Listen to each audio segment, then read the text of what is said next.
ভ্যাপসা গরমে একটু স্বস্তির আশায় বিদ্যুতের অপেক্ষা, কিন্তু ঘন ঘন লোডশেডিংয়ে সেই স্বস্তিটুকু যেন অধরা। কখনো ঘণ্টার পর ঘণ্টা, আবার কখনো অল্প সময়ের ব্যবধানে বারবার বিদ্যুৎ চলে যাওয়ায় চরম দুর্ভোগে পড়েছেন ঝালকাঠির প্রায় ২.২ লাখ গ্রাহক। অতিষ্ঠ হয়ে উঠেছে জনজীবন। বিদ্যুৎ সংকট ও ঘন ঘন লোডশেডিংয়ে সবচেয়ে বেশি ভোগান্তিতে পড়েছেন শিক্ষার্থী, ডায়াগনস্টিক সেন্টারের রোগী ও ব্যবসায়ী। ওয়ার্কশপের মালিক, শ্রমিক, ক্ষুদ্র ও মাঝারি ব্যবসায়ী, ফ্রিল্যান্সার সহ বিভিন্ন শ্রেণী পেশার মানুষ। বর্তমানে আমাদের যে কারেন্টের ঘাটতিটা, লোডশেডিং হচ্ছে, তাতে প্রায় ৩-৪ ঘন্টায় দিনের বেলা আমরা কারেন্ট পাই না। তার মধ্যে আমাদের মিল চালাতে যেমনিভাবে মিল আমাদের সমস্যা হচ্ছে, তেমনিভাবে যারা শ্রমিক কাজ করতেছে তাদের দৈনন্দিন জীবনে তাদের একটা ধস নেমে আসছে। যেহেতু কাজ করলে পর পয়সা পাবে, কাজই যদি না করতে পারে তখন তো বাজারও ড্রাই হয়ে বাজারেও সংকট দেখা দেবে, মাল ডেলিভারিতেও সমস্যা হচ্ছে। ঠিকমতো কারেন্ট থাকলে তো আমাকে সবসময় পয়সা পড়তে, খাই গেলেই ভালো থাকতে পারতাম। এইটা আমরা পাওয়া যায় না। এই জায়গায় কাজ চলবে, কারেন্ট এক মিনিট গেছে, এবার 4টে বন্ধ, 4টে এবার পর কারেন্ট থাকে না, এই বন্ধ।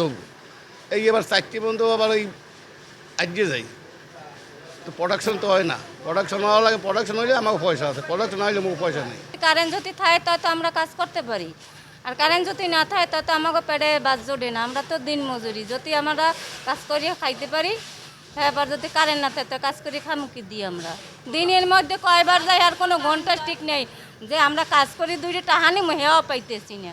ঝালকাঠি থেকে বরিশাল পর্যন্ত প্রায় ২০ কিলোমিটার দীর্ঘ ৩৩ কেভি সঞ্চালন লাইনে বছরে কয়েক দফা ট্রিমিং ও রক্ষণাবেক্ষণের কাজ করা হলেও ঝড় বৃষ্টির সময় সড়কের পাশের গাছের ডাল বিদ্যুতের তারের ওপর পড়ে প্রায় লাইন ক্ষতিগ্রস্ত হয়।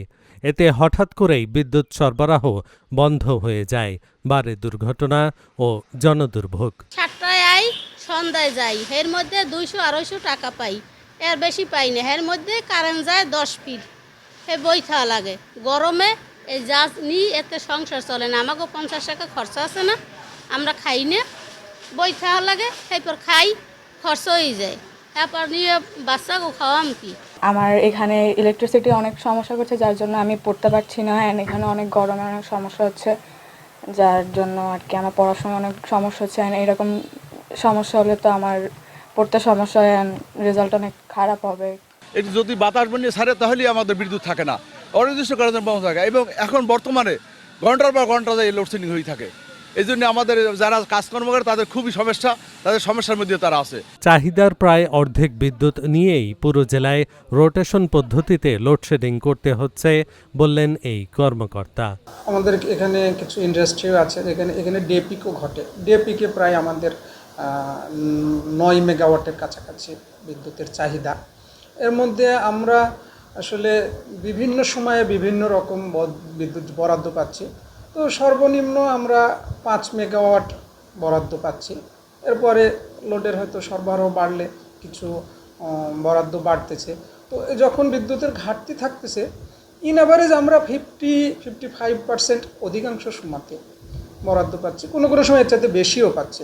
তো যখন যেভাবে আমরা অ্যাকচুয়ালি বিদ্যুৎ চাহিদা অনুযায়ী যেভাবে বরাদ্দ পাচ্ছি, এই যে ঘাটতিটুকু রোটেশন অনুযায়ী আমাদের যে ফিডার আছে, এক ফিডার এক সময় আমাদের শিডিউল করা আছে, সেই শিডিউল অনুযায়ী এইটা লোডশেডটাকে ম্যানেজ করে গ্রাহক পর্যায়ে বিদ্যুৎ দেওয়ার চেষ্টা করতেছি আমরা। শিল্প কারখানাগুলো যাতে উৎপাদন বন্ধের উপক্রমে না পড়ে, সেজন্য নিরবচ্ছিন্ন বিদ্যুৎ সরবরাহ নিশ্চিত করাই এখন জেলার অন্যতম জরুরি দাবি। Dhaka journal news desk.